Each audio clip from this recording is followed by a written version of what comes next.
O Father, in absentia. Nomads, they drifted from one corner of British Columbia to another. Surrey, Campbell River, several times. Port Hardy, Port Clements, Fort Nelson, Hazelton, Victoria. Father said he wanted to explore the province, to keep moving. But we sometimes wondered if there was more going on. Kate wondered if he was gay, pointing out that being gay at that time would have been dangerous and lonely beyond the word. These were frontier towns with unemployed loggers and fishers, beer and violence. A wrong look could put you in hospital. When Father died, he left nothing behind. A few opera CDs, his prized Robert Mapplethorpe book, a drawer of old socks, $32.17 in cash. No will, no assets, no bank accounts, no money. I had to clean up.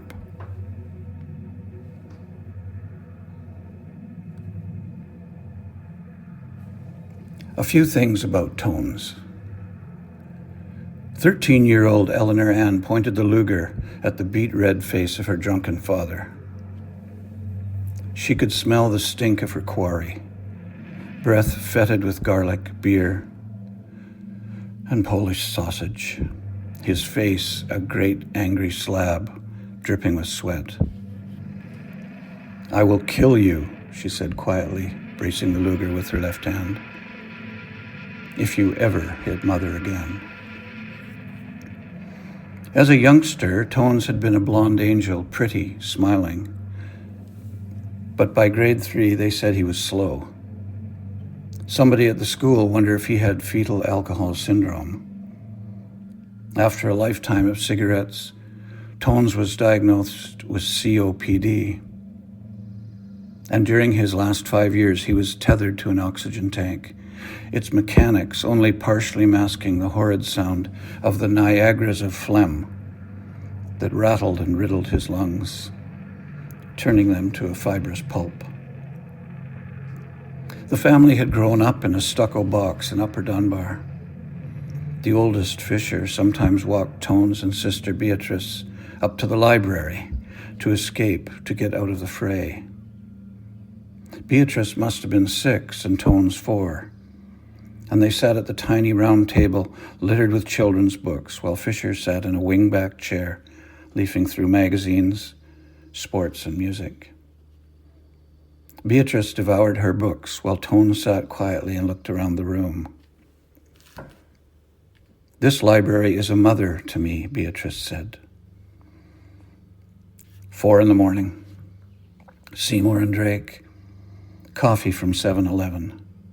Hands on the wheel, all-night radio, waiting for his next fare. Tones felt safe inside his cab.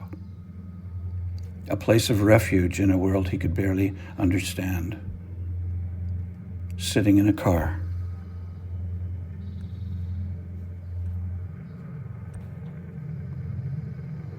A Dunderave tale.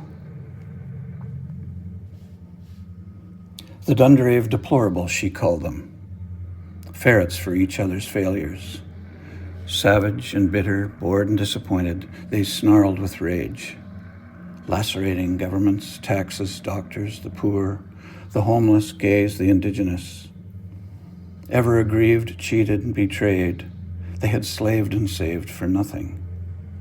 The bearded barista said, "I just don't get it. These are people with deep pockets and big pensions.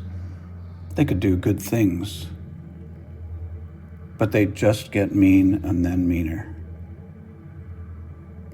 Coffee with the one-armed girl ended abruptly, because, as she would tell Fisher later, during one tumultuous week, she told her husband to leave the house. He was a surly landscaper who never talked but never hit me either. She then moved in with a Seattle software engineer. Fisher never saw her look as happy as she did that day. Felt like I was coming into a clearing, the one-armed girl said.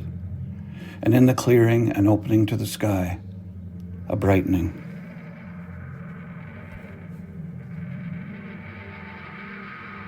The Dean. The Dean and Fisher hit it off right away. He showed Fisher how to prune his apple tree gone to blight and went over to help, introduced himself by urging him to read Turgenev's A Sportsman's Sketches. And while they pruned, the Dean would get revved up about The Great Gatsby, one of the most important books of the 20th century, he said. And they both agreed. Hemingway the best. Even though neither was sure about what was going on in Cat in the Rain, nor the later intersex stuff, the smell of a sister and swapping haircuts. But my students ate this stuff up, the Dean said.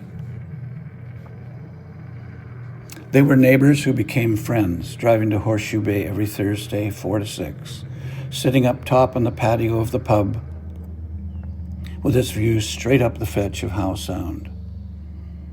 They always said the same thing, coming around Eagle Ridge, looking north to Garibaldi and Black Tusk. This is like Norway, the towering mountains, the deep blue greens of Howe Sound, although neither of them had ever been to Norway. After his wife died, the Dean turned inward with grief. For 50 years, he had relied on her in so many ways, even as he monitored behavior, covering up to set things straight. Like the time she went across the street to stuff a dead rat in Fisher's mailbox as the family watched from the second-story window. The incident a trope for our family, a subject of mystery and mirth.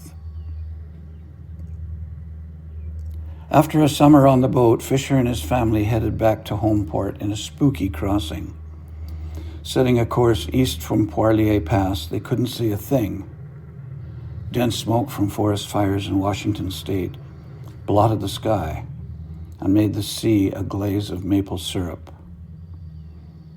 Finally, Passage Island came looming out of the gloom. 90 minutes of a bumpy following sea in a persistent southeasterly, unsettling, spooky. In what turned out to be their last email, Fisher described the crossing in an email to the Dean, and the Dean replied, "Not just spooky and weird, but most obviously foolhardy. I suppose deep down I admire and envy your adventuresome spirit, but shouldn't you also think about possible future grandchildren?"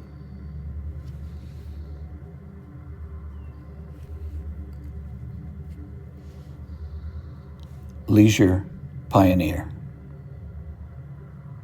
The main room, his scriptorium, dominated by a large homemade desk, littered with books, newspapers, and a 13-inch color television. Boxes of 4x6 index cards take pride of place. Quotes from writers, thinkers, political scientists, and provocateurs. This lonely drudgery had been underway for 20 years, using a series of hand-me-down electric typewriters, an IBM Selectric, a Canon, and a Smith Corona. The Leisure Pioneer prefers indexing by subject, not author. If one cross-indexed all those headings, one would typically come up with 200 to 250 major subject areas, he explains. And, like a professor at the whiteboard, he walks me through an alphabetized list of his quotes. Achievement, action, affection, anger, art, beauty, boredom, change, childhood, conduct, conversation, courage, courtesy, creativity, cruelty, death, desire, despair, and so on, all the way down to work, youth, xenophobia, and zealot. I stayed late one night to ask the pioneer whether he'd ever regretted not holding down a job. Life would be better if I had a job I enjoyed, and much worse if I didn't like the work. The 24/7 leisure time certainly allows me, in theory, to indulge my few interests, whether reading or exercising. In fact, I became a specialist in filling my days with an enormous amount of ineffectual puttering. Often this activity makes perfectly good sense to me.